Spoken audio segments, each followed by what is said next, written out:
بسم اللہ الرحمن الرحیم رب اشرح لی صدری ویسر لی امری واحلل عقدۃ من لسانی یفقہوا قولی۔ السلام علیکم ورحمۃ اللہ وبرکاتہ۔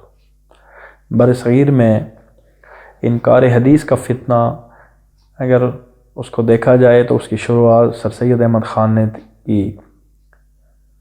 مادیت کی طرف نیچریت کی طرف ان کا رجحان تھا۔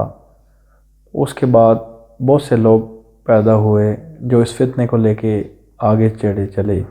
سر سید کے بعد دوسری بڑی شخصیت وہ عبداللہ چکڑالوی کی تھی۔ یہ ہندوستان کے ضلع گرداسپور میں چکرالا ایک جگہ ہے، وہاں پہ ان کا پیدا ہوئے۔ اسی بنیاد پہ ان کو چکڑالوی بھی کہا جاتا ہے، چکڑالوی کہا جاتا ہے، اور اسی نام سے وہ مشہور ہوئے۔ اور یہ بڑا عجیب و غریب نقطہ نظر رکھتے تھے، اور اہل قرآن کا فرقہ انہی نے لایا۔ اور یہ حدیث پہ عمل کرنا یا نبی صلی اللہ علیہ وسلم کے باتوں پہ عمل کرنے کو یہ شرک کتاب اللہ کا شرک کتاب اللہ کہا کرتے تھے اسے۔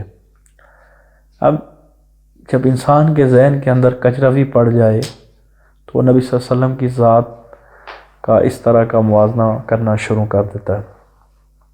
آپ نے ایک فتنہ برپا کیا، اور باقی منکرین حدیث سے آپ اس بنیاد پہ بھی الگ ہیں کہ باقی منکرین حدیث نبی صلی اللہ علیہ وسلم کے اقوال کو حجت تو نہیں مانتے، لیکن وہ اس چیز کے قائل ہیں کہ آپ نبی صلی اللہ علیہ وسلم اشرف المخلوقات میں اشرف الانبیاء ہیں، تمام انبیاء کے سردار ہیں۔ آپ کا نقطہ نظر یہ تھا کہ آپ اشرف الانبیاء بھی نہیں ہیں، بلکہ اس آیت کو لیتے ہوئے لا نفرق بین احد، اس کی تشریح میں باقی قرآن سارے کو نگلیکٹ کرتے ہوئے تو آپ اس کی تشریح میں کہ آپ کو کسی نبی سے آپ کو کوئی فرق حاصل نہیں ہے وہ لے کے جاتے تھے۔ آپ عذاب قبر کے بھی منکر تھے، شفاعت کے بھی منکر تھے، نماز کا بھی عجیب و غریب آپ نے طریقہ کیا، اور آخرت کے بھی آپ منکر تھے۔ اور آپ نے اس فتنے کو لے کے آگے چلے اور امت مسلمہ کے اندر کافی لوگوں کو گمراہ کیا۔